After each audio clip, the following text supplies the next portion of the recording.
na itago na lang natin sa pangalang Princess. Ito ay kwento ng kanyang kaibigan, si Rose. Ako nga pala si Rose, 17 taong gulang nang mabuntis ng nobyo kong si Fred. At syempre, bilang pinakainaasahan sa pamilya na mag-ahon sa kahirapan, labis na galit ang naramdaman ng mga magulang ko. Hindi nila tanggap yung pagbubuntis ko saka yung lalaki nakabuntis sa akin. Kaya naman tinakwil, pinalayas ako sa tahanan. Sa kabutihang palad, hindi naman ako pinabayaan ni Fred. Inalok niya pa nga akong sumama sa kanyang tiyahin doon sa Murcia. Dahil wala nang ibang mapupuntahan, pumayag na ako. Nagpaalam siya sa trabaho para magbakasyon ng 1 linggo. Pinuntahan namin yung bahay ng tiyahin niya. Pagdating sa lugar, namangha ako sa paligid. Liblib, malayo sa kabiasnan. Tapos yung bahay ng tiyahin ni Fred, may 2 kapitbahay lang. Yung susunod na bahay halos 1 kilometro yung layo. Pero gano'n naman talaga sa probinsya, 'di ba? Pagdating namin, sinalubong kami ng tiyahin ni Fred. Aba Fred, bakit napaaga ang uwi mo? Akala ko ba may trabaho ka pa? Sino tong kasama mo? Kasintahan mo? Magandang hapon po, Tia Lira. Si Rose po, kasintahan ko. Pwede po ba siya dito? Pinalayas po ng pamilya niya. Hindi po matanggap na nabuntis ko Hindi nagsalita yung tiya niya kaya napayako ako kasi nakakahiya. Pero ilang sandali pa, biglang natauan si Tia Lira. Nagsalita siya Hindi ba yan hahanapin ng pamilya niya? Pero sige, iha, walang problema. Tumito ka, aalagaan ka namin. Nakahinga ako ng maluwag matapos marinig yung sinabi niya. Si Fred naman napangiti din.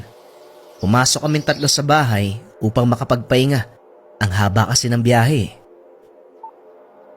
Kinabukasan, maaga akong nagising Lumabas ng tahanan para lumanghap ng sariwang hangin. Habang pinagmamasdan ko yung paligid, napansin ko yung tahanan ng kapitbahay namin Tipikal na bahay kubo. Sa harapan merong matandang babae na sa edad 60 pataas. Abala sa pagwawalis Ang tagal ko nakatitig sa kanya, kaya ayun, napansin niya ako. Iha, bago ka rito Kaano-ano mo si Lira? Kasintahan po ko ni Fred. Fred? Sinong Fred? Yung pamangkin po ni... Rose, halika nga dito. Bilisan mo.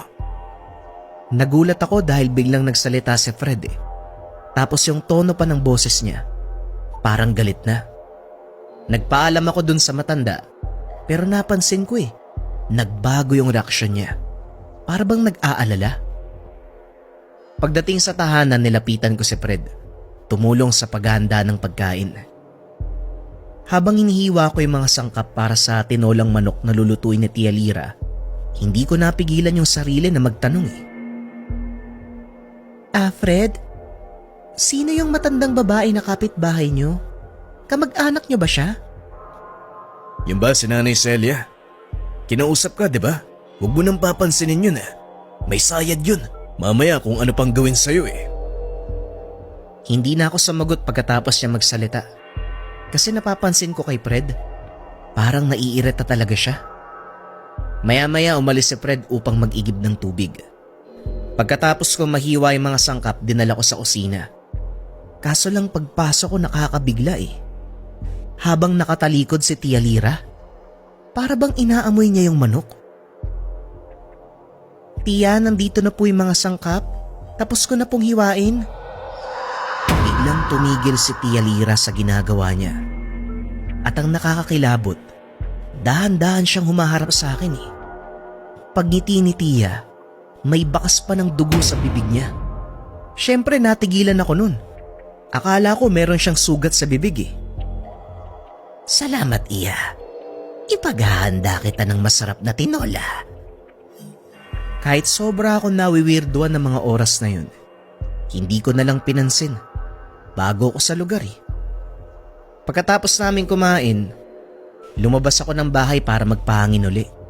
Napadpad naman ako sa pangatlong bahay sa lugar. Katulad ng una, isang kubo, walang tao. Pero mararamdaman mo na merong kakaiba sa paligid. Habang iniikot ko yung tingin ko, nakita ko yung isang batang babae. Nakatitig sa akin eh. Tapos yung ngiti niya, parang nakakaloko. Tinuturo niya rin yung daan palabas ng lugar. Siyempre, sinundan ko yung direksyon ng tinuturo ng bata. May nakita ako eh. 3 baboy na nakatali. Kaso yung isa, may paa ng tao. Tapos yung mga mata, pulang-pula habang nakatitig sa akin eh. Parang binuhusan ako ng malamig na tubig.